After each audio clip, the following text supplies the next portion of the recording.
দেশের একমাত্র লাইসেন্সধারী অ্যালকোহল উৎপাদনকারী রাষ্ট্রায়ত্ত প্রতিষ্ঠান কেরো অ্যান্ড কোম্পানি বাংলাদেশ লিমিটেড 2024-25 অর্থ বছরে রেকর্ড পরিমাণ মদ বিক্রি করে 115 কোটি টাকা মুনাফা অর্জন করেছে।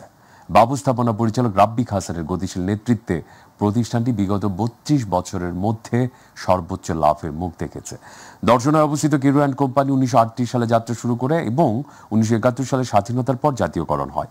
বর্তমানে প্রতিষ্ঠানটি শিল্প মন্ত্রণালয়ের আওতাধীন বাংলাদেশ চিনি ও খাদ্য শিল্প কর্পোরেশনের BSFIC অধীনে পরিচালিত হচ্ছে।